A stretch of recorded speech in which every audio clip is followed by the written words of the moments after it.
नवाज शरीफ चौथी बार वजीर आजम बनने जा रहे हैं। वो किस तरह वजीर आजम बनेंगे, क्या मिलिट्री इस्टेब्लिशमेंट उनको कबूल कर लेगी? हमेशा मिलिट्री लीडरशिप और नवाज शरीफ की जो सिविलियन क़यादत थी उसमें कशमकश रही है। अब ये क्या ऐसे हालात और वाक़यात हैं कि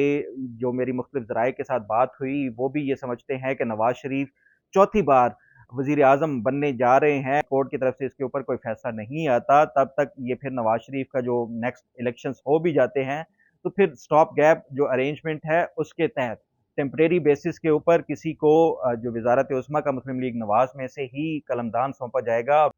अस्सलाम वालेकुम, fake news buster with Fakhar Durrani में खुश आमदीद। नवाज शरीफ चौथी बार वजीर आजम बनने जा रहे हैं। वो किस तरह वजीर आजम बनेंगे, क्या मिलिट्री इस्टेब्लिशमेंट उनको कबूल कर लेगी? जबकि उसके साथ साथ जो दीगर सियासी जमातें हैं उनके कायदीन क्या सोचते हैं इस हवाले से। और उसके साथ ही जो सबसे इम्पोर्टेंट फैक्टर है वो है इनके एवन फील्ड केस में 10 साल की जो सज़ा है वो किस तरह से सज़ा को मुअत्तल किया जाएगा, क्योंकि फ़िलहाल तो वो जो ज़मानत के ऊपर हैं, मुल्क से बाहर हैं, ज़मानत के ऊपर गए थे, तो ये किस तरह सज़ा का ये ख़ात्मा होगा और उसके बाद जो इनकी 10 वज़ारत उज़्मा के हवाले से पॉसिबल होगा, ये आज के प्रोग्राम में इसके ऊपर बात करेंगे पहले हिस्से में। जबकि प्रोग्राम के दूसरे हिस्से में हम ये भी बात करेंगे कि जो मिलिट्री इस्टेब्लिशमेंट है, अगर आप माज़ी देखें नवाज़ शरीफ की, और जो मिलिट्री इस्टेब्लिशमेंट है या मिलिट्री लीडरशिप है, उनके साथ कभी भी नहीं बनी, तो ये कैसे मुमकिन होगा कि मिलिट्री जो मौजूदा मिलिट्री क़यादत है वो नवाज शरीफ को चौथी बार वज़ारत उस्मा के लिए कबूल कर लेगी? प्रोग्राम के दूसरे हिस्से में इसके ऊपर भी बात करेंगे। जबकि प्रोग्राम के तीसरे हिस्से में हम बात करेंगे आज़म खान ने जो कल एक उनका बयान हल्फी 164 के तहत ये मीडिया के ऊपर सर्कुलेट हुआ, उसके बाद एक कंट्रोवर्सी जनरेट हो गई। पीटीआई ने ये मानने से इनकार कर दिया कि ये आज़म खान की स्टेटमेंट है। इमरान खान ने तो यहाँ तक कह दिया कि वो आज़म खान को बड़ा ईमानदार समझते हैं, वो तब तक किसी की बात के ऊपर यकीन नहीं करेंगे जब तक आज़म खान उनके सामने ये बयान नहीं देगा। तो इसके ऊपर भी बात करेंगे कि ये कंट्रोवर्सी है क्या और इसके आगे रिपरकशंस क्या होंगे। प्रोग्राम के तीसरे हिस्से में इसके ऊपर भी बात करेंगे। सबसे पहले हम बात कर लेते हैं नवाज शरीफ की। ये जो चौथी बार वज़ारत उज़्मा के हवाले से आपने भी सुना होगा मीडिया के ऊपर, सोशल मीडिया के ऊपर। उसके साथ-साथ जो इक़्तिदार की राहदारियाँ हैं इस्लामाबाद में, हर दूसरा शख्स ये पूछता है कि क्या अगली हुकूमत किसकी आने वाली है? क्या पीपल्स पार्टी जो है वो मसनद इक़्तिदार पे बैठेगी? बिलावल भुट्टो वज़ीर आज़म होंगे या नवाज शरीफ होंगे, शहबाज शरीफ होंगे? कौन होगा वज़ीर आज़म? इमरान खान के हवाले से, इमरान खान तो अभी तक भी जो आपने सुना होगा 2 दिन पहले जो उन्होंने जो तफ्तीशी अमला था उनसे ये तक कहा कि उनकी दोबारा से हुकूमत आने वाली है, फिर आपसे मैं पूछूँगा। तो इमरान खान भी इस हवाले से बड़े होपफुल हैं, लेकिन जो मेरी मुख्तलिफ ज़राए के साथ बात हुई है और जो मुख्तलिफ सियासी लीडरान के साथ भी बात हुई है, एक चीज़ जो वाज़ेह नज़र आ रही है वो ये है कि नवाज शरीफ आने वाले जो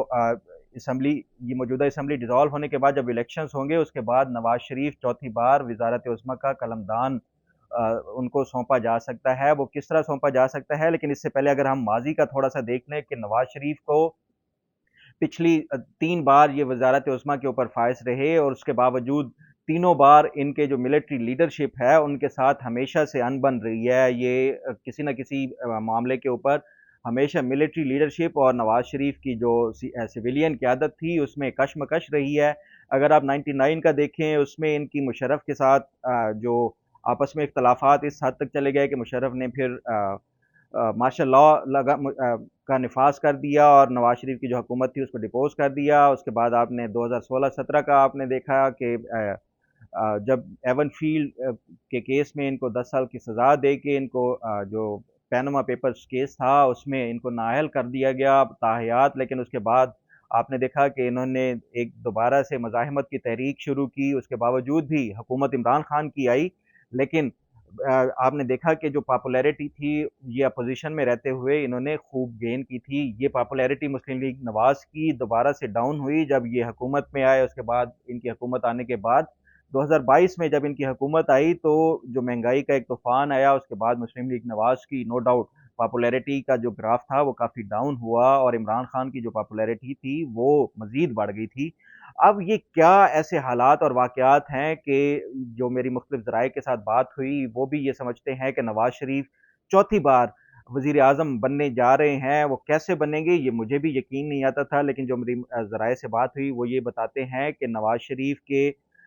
पहला जो एक जो इसमें इम्पेडिमेंट था या जो एक रुकावट थी वो ये थी कि जो ताहयात इनकी नाअहली थी, वो सबसे बड़ी रुकावट थी। उसके हवाले से इन्होंने 2 पहले कोशिशें की जो मुख्तलिफ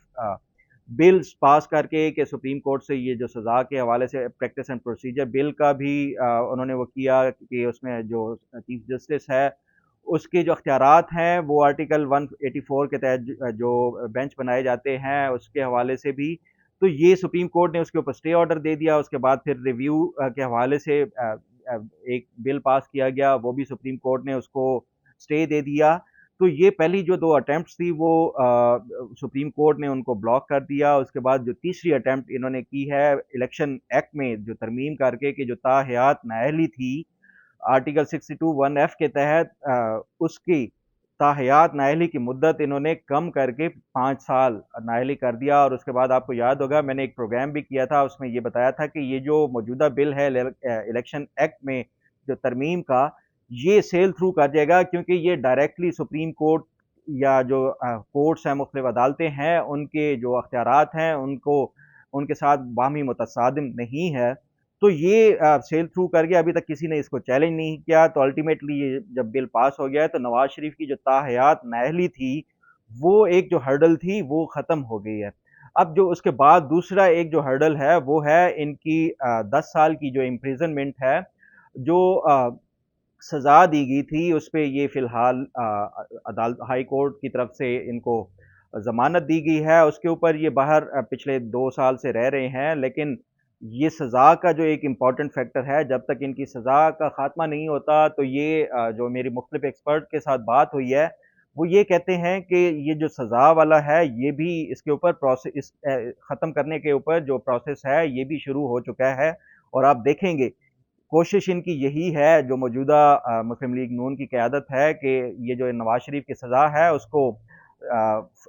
मौजूदा असम्बलियों से ही ख़त्म किया जाए। और अगर ये सज़ा मौजूदा असम्बलीज़ के होते हुए ख़त्म नहीं होती या जो इनके जो केस है वो हाई कोर्ट की तरफ से इसके ऊपर कोई फ़ैसला नहीं आता, तब तक ये फिर नवाज़ शरीफ का जो नेक्स्ट इलेक्शंस हो भी जाते हैं, तो फिर स्टॉप गैप जो अरेंजमेंट है उसके तहत टेम्परेरी बेसिस के ऊपर किसी को जो वज़ारत उस्मा का मुस्लिम लीग नवाज़ में से ही कलमदान सौंपा जाएगा। और उसके बाद जब नवाज़ शरीफ की सज़ा ख़त्म होगी तो उसके बाद नवाज़ शरीफ को चौथी बार वज़ीर आज़म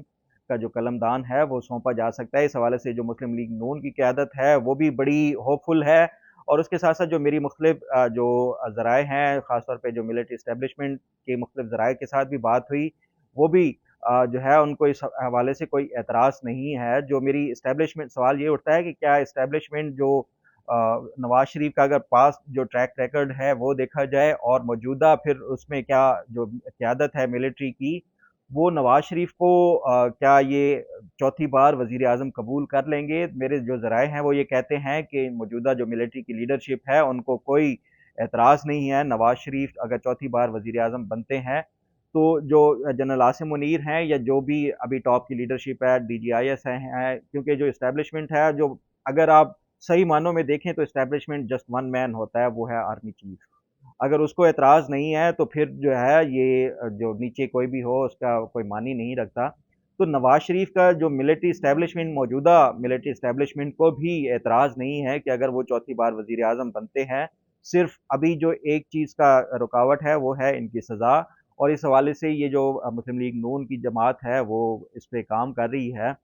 आपने देखा कि शहबाज शरीफ के केसेस में भी जो इनके मनी लॉन्ड्रिंग था या जो दूसरे हमज़ा शहबाज और उसके साथ-साथ सलमान शहबाज को भी बरी कर दिया गया है जो मनी लॉन्ड्रिंग के केस में। तो ये जो नवाज़ शरीफ का केस है ये भी आने वाले दिनों में आप देखेंगे इनकी कोशिश यही है कि मौजूदा असम्बलियों के होते ही इनकी ये जो सज़ा है वो ख़त्म कर दी जाए करवा दी जाए। लेकिन अगर ना हो सका तो फिर नेक्स्ट उसमें स्टॉप गैप अरेंजमेंट के ज़रिए फिर जैसे ही वो होगा ये नवाज़ शरीफ की सज़ा को भी ख़त्म किया जाएगा। ये जो मुख्तलिफ ज़राए हैं मेरे वो ये बताते हैं। उसके साथ-साथ जो मेरी मुख्तलिफ पॉलिटिकल पार्टीज़ के साथ भी बात हुई, उनके जो लीडरान हैं वो भी ये समझते हैं कि अगर ये कोई भी पॉलिटिकल पार्टी मैंडेट लेके आएगी, चाहे वो नवाज़ शरीफ की पार्टी हो, अगर वो लीगली इस बात के अहल हैं कि वो वज़ीर आज़म बन सकते हैं, तो किसी भी सियासी जमात को इसके ऊपर क्या एतराज़ हो सकता है। लेकिन ये जो वज़ारत उज़्मा का जो कलमदान है या जो वज़ीर आज़म पाकिस्तान का हर शख्स बनना चाहता है। آپ بھی بننا چاہ رہے ہوں گے، میری بھی خواہش ہوگی، کسی بھی اس کی، حتیٰ کہ عمران خان نے بھی ابھی جو حالیہ ان کی جو تفتیش ہو رہی تھی اس میں انہوں نے دوبارہ سے یہ کہا کہ وہ دوبارہ سے پھر وزیر اعظم بن کے آ رہے ہیں تو اس کے بعد آپ لوگوں کو نہیں چھوڑیں گے۔ تو یہ عمران خان بھی امید نہیں چھوڑتا، تو نواز شریف تو 3 بار پہلے ہی وزیر اعظم رہ چکا ہے اور پھر ان کا جو ایک ایکسپیرینس ہے، تو اس کی بنیاد کے اوپر جو میری، اور دوسرا اس کے ساتھ ساتھ میرے جو مختلف ذرائع سے بات ہوئی، یہ بات آگے واضح نظر آ رہی ہے کہ شاید نیکسٹ جو الیکشنز، جو نیکسٹ ٹینیور ہوگا یا ٹرم ہوگی، وہ مسلم لیگ نون ہی کی لگ رہی ہے، اور مسلم لیگ نون کی ہوئی تو پھر نواز شریف چوتھی بار وزیر اعظم بننے کے ان کے چانسز زیادہ ہیں۔ اب بات کر لیتے ہیں کہ جو اعظم خان نے ایک سٹیٹمنٹ کل جمع کرائی 164 کے تحت، جو مجسٹریٹ کے سامنے جمع کرانی ہوتی ہے، اس کے ساتھ ساتھ 161 کی ہوتی ہے، یہ پولیس کا جو تفتیشی ہوتا ہے اس کے سامنے جمع کرانی ہوتی ہے۔ تو یہ ایک کنفیوژن تھی کہ 164 کی جو مجسٹریٹ کے سامنے اعظم خان نے سٹیٹمنٹ جاری کی ہے، اس کے بعد کل یہ بھی خبر آئی کہ وہ واپس اپنے گھر پہنچ چکے ہیں اعظم خان۔ تو یہ جو پاکستان تحریک انصاف ہے، اس کی لیڈرشپ اور ان کے جو ترجمان ہیں، انہوں نے اس سے ماننے سے ہی انکار کر دیا کہ یہ جو اعظم خان کا کوئی بیان ہو سکتا ہے، کیونکہ وہ تو پچھلے 1 مہینے سے مسنگ ہیں، وہ کس کے پاس ہیں، انہوں نے کیسے جا کے یہ سٹیٹمنٹ جو ہے وہ ریکارڈ کرائی ہے، پہلے تو ان سوالوں کے جواب دیے جائیں۔ اس کے ساتھ ہی انہوں نے یہ بھی سوال اٹھایا، عمران خان نے بلکہ یہ کہا کہ میں نہیں سمجھتا کہ یہ اعظم خان کا بیان ہو سکتا ہے، اعظم خان ایک ایماندار شخص ہے۔ بہرحال اگر یہ اعظم خان ہی کا بیان ہے جو کل میڈیا اور سوشل میڈیا کے اوپر سرکولیٹ ہوتا رہا، جس میں انہوں نے سائفر کے حوالے سے بڑے ہوشربا قسم کے انکشافات کیے ہیں، تو یہ عمران خان کے لیے آنے والے دنوں میں ایک بہت ہی ٹھوس قسم کا جو ہے وہ کیس تیار ہو سکتا ہے، اور اس میں پھر آپ دیکھیں گے آفیشیل سیکرٹ ایکٹ کے تحت ان کے خلاف مقدمہ، اور اس کی اگر میں حالیہ اگزامپل دوں تو ٹرمپ کو بھی اسی طرح کے کیس میں گرفتار کیا گیا پچھلے دنوں میں۔ انہوں نے بھی جو آفیشیل ڈاکیومنٹس تھے، وہ بجائے اس کے کہ سرکاری ریکارڈ میں جمع کرنے کے، انہوں نے اپنے ساتھ جو ان کا فلوریڈا میامی میں ان کا گھر تھا، جو اپنی ذاتی گھر تھا، اس میں لے گئے، تو اس کے بعد ان کے خلاف بھی مقدمہ چلا تھا۔ تو یہ آفیشیل سیکرٹ ایکٹ کے تحت عمران خان کے خلاف ایک بڑا ہی ٹھوس قسم کا یہ لیگل ان کے خلاف کارروائی ہو سکتی ہے۔ پولیٹیکلی ان کو، مجھے نہیں لگتا کہ کوئی اس طرح کا جو اعظم خان کا بیان سے کوئی